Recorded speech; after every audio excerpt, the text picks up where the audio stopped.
আজ এমন একটা গুরুত্বপূর্ণ বিষয় নিয়ে আলোচনা করব, যার ফলে নাকি রাজ্যে লাগাতার বন্ধ চলতে পারে। এমনকি সেই বন্ধ এমন পর্যায়ে পৌঁছাতে পারে যে এই সরকার পরিবর্তন হয়ে যেতে পারে, অর্থাৎ রাজ্যে রাষ্ট্রপতি শাসন জারি হতে পারে। আর এই ইঙ্গিত দিয়েছেন কলকাতা হাইকোর্টের প্রাক্তন বিচারপতি অভিজিৎ গাঙ্গুলি, বর্তমানে যিনি বিজেপির সাংসদ। কিন্তু তিনি নির্দিষ্ট করে বলেননি কি বিষয়টা সামনে আসবে। আজ সেই বিষয়টা নিয়েই আলোচনা করব, তিনি ঠিক কি বলতে চেয়েছেন। নমস্কার, আমি প্রদীপ দাস, আর আপনারা দেখছেন দেশপ্রেমিকদের চ্যানেল আমাদের ভারত। সম্প্রতি অভিজিৎ গাঙ্গুলি যে কথা বলেছেন সেটা আপনারা সবাই জানেন, তবে বিষয়টা আরেকবার আমি বলছি যে তিনি ঠিক কি বলেছেন। তিনি বলেছেন খুব শিগগিরই একটা কেলেঙ্কারি উদ্ঘাটিত হতে পারে। যদি তা হয় তাহলে আমাদের শুধু 72 ঘন্টা কেন 144 ঘন্টার বন্ধ ডাকতে হতে পারে। পরে তিনি আবার আরেক সাংবাদিক সম্মেলনে, সেটা ঠিক সাংবাদিক সম্মেলন নয়, সাংবাদিকদের প্রশ্নের উত্তরে তিনি বলেছেন, সেটা কি বলেছেন? বলেছেন যে সেই দুর্নীতিটা হয়ে আছে, নতুন কিছু নয়, কিন্তু সেই দুর্নীতির কোনো কেলেঙ্কারি তিনি ফাঁস করবেন। তিনি বলেন যে সেই দুর্নীতি যদি আদালতের বাইরের সামনে আসে তাহলে ক্রমাগত বন্ধ ডেকে এই সরকারকে উৎখাত করা ছাড়া আর কোনো উপায় থাকবে না। অর্থাৎ রাজ্যে রাষ্ট্রপতি শাসন জারি হতে পারে। অভিজিৎ বাবুর এই কথার পরেই রাজনৈতিক মহলে জল্পনা শুরু হয়েছে। শুধু রাজনৈতিক মহল কেন, সমাজের বিভিন্ন স্তরেই জল্পনা কল্পনা চলছে। ঠিক কি বাইরে আসতে চলেছে? নতুন কোনো ঘটনা কি? নতুন কোনো দুর্নীতি কি? কি আসবে? অভিজিৎবাবু অবশ্য পরিষ্কার করে দিয়েছেন যে শিক্ষা সংক্রান্ত কোনো দুর্নীতি নয়। তাহলে কি তিনি বলতে চাননি? তিনি বলেছেন যে তার কাছে একটা ক্লু এসছে, পুরো তথ্য তার কাছে হাতে এখনো আসেনি, এলে তিনি সেটা প্রকাশ করবেন। তা কি হতে পারে এই তথ্য? দেখুন, দুর্নীতি এখন পশ্চিমবঙ্গের মানুষের গা শোয়া হয়ে গেছে। কয়লা কেলেঙ্কারি, গরু পাচার, চাকরি বিক্রি, শিক্ষকদের চাকরি বিক্রি, সে তো আন্দোলন চলছে, কোর্টে সেগুলো বিচারাধীন রয়েছে, তার বিচার পর্ব চলছে। এসব মানুষের গা শোয়া হয়ে গেছে। আর এইরকম কোনো দুর্নীতি যদি আর্থিক দুর্নীতি বেরোয়, তার জন্যে লাগাতার বন্ধ হবে, এটাও ঠিক মেনে নেওয়া যাচ্ছে না। তাহলে এমন কিছু বিষয় আসতে পারে যার কারণে মানুষ হয়তো স্বতঃস্ফূর্তভাবে রাস্তায় নেমে আসবে, রাজপথ বন্ধ হয়ে যাবে এবং সেটা লাগাতার চলতে থাকবে। ফলে আইন শৃঙ্খলার অবনতি হতে পারে, তেমনই ইঙ্গিত পাওয়া যাচ্ছে তার কথা থেকে। এবং সেক্ষেত্রে একটাই রাস্তা সমাধান, সেটা হচ্ছে রাষ্ট্রপতি শাসন। কিন্তু তিনি ঠিক কি বোমা ফাটাবেন? বোমা না আণবিক বোমা না পরমাণু বোমা? উনি যা বলছেন তাতে সুতুলি বোমা বা কৌটো বোমা নয়, এটা পারমাণবিক বোমাই হতে পারে। সেই বিস্ফোরণ ঘটাবেন। আদৌ কি তিনি বিস্ফোরণ ঘটাতে পারবেন এলে? কারণ তিনি কি অনুমতি পাবেন? কিন্তু তার আগে আমাদের একটা জায়গায় পৌঁছাতে হবে, তিনি ঠিক কি আনতে পারেন।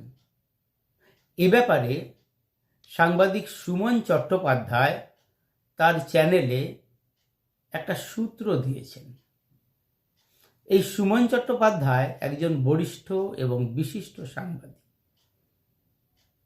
একসময় তিনি যে সাংবাদিক সম্মেলনে থাকতেন, সেখানে সাংবাদিকরা যে খবর শুনতো, মানে নেতা যা বলতেন, তারা সেটা সেদিন লিখে দিতেন বা টিভিতে সেটা চলতো। একসময় তো ইলেকট্রনিক্স মিডিয়া আসেনি, তখন সংবাদপত্র ছিল। সবাই যা লিখত, পরের দিন দেখা যেত সুমন চট্টোপাধ্যায় অন্য কিছু লিখেছেন, যেটা আনন্দবাজারে বড় বড় করে বেরিয়েছে।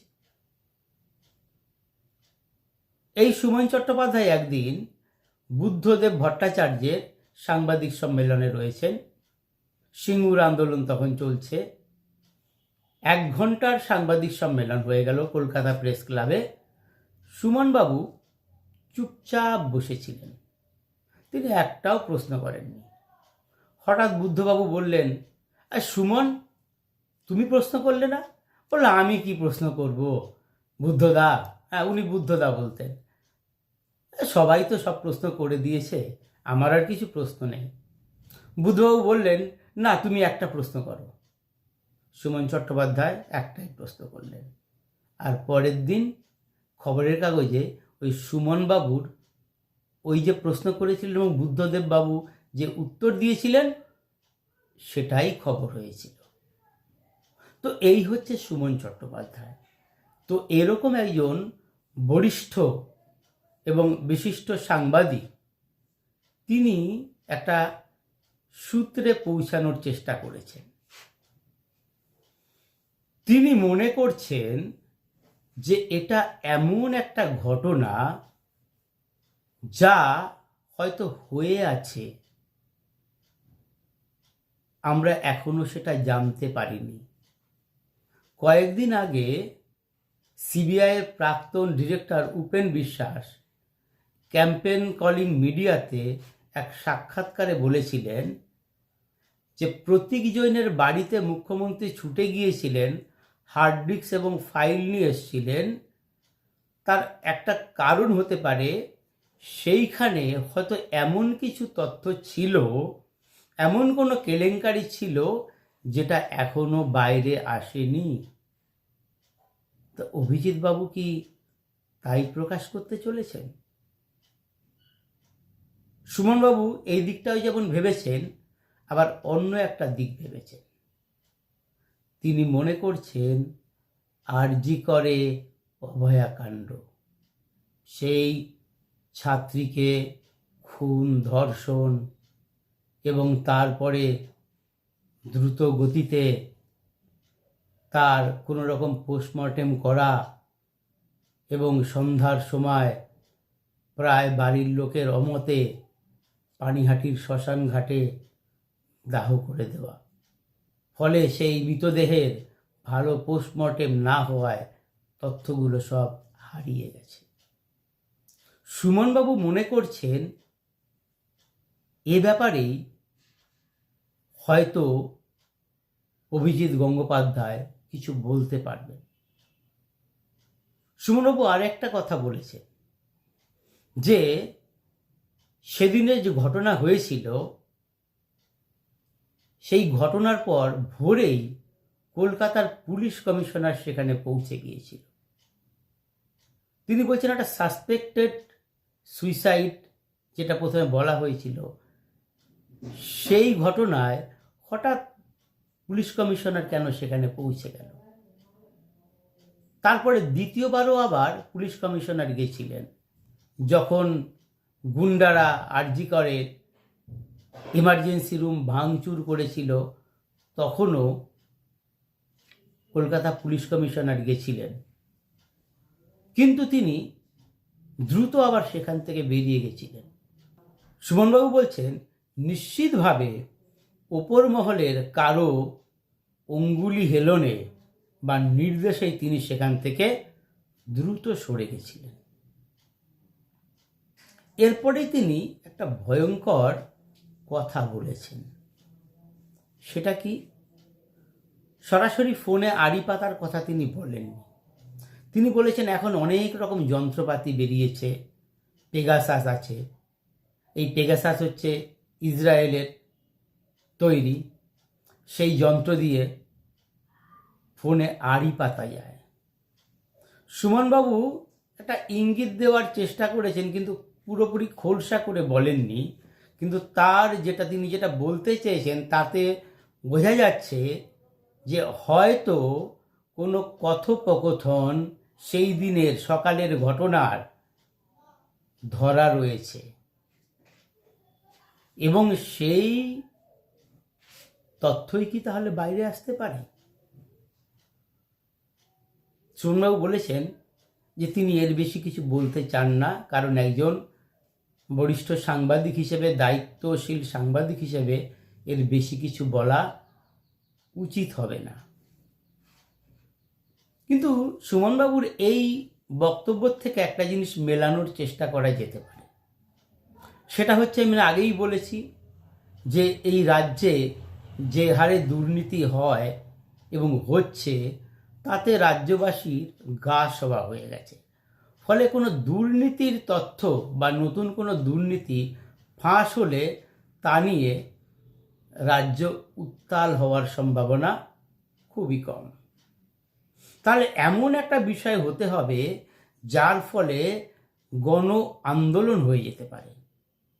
আমরা আরজিকর ঘটনার সময় দেখেছি স্বতঃস্ফূর্তভাবে মানুষ রাস্তায় নেমে এসেছিল। তারা রাত জেগেছেন। শুধু কলকাতা নয়, কলকাতা ছাড়িয়ে বিভিন্ন জেলায়, গ্রামে গঞ্জে পৌঁছে গেছিল। সারা ভারতবর্ষে এই আন্দোলন হয়ে উঠেছিল। পাশের দেশ বাংলাদেশে হয়েছিল। ইংল্যান্ড, আমেরিকা সহ পৃথিবীর বিভিন্ন দেশে আন্দোলন হয়েছিল। একটা গণজাগরণ হয়েছিল।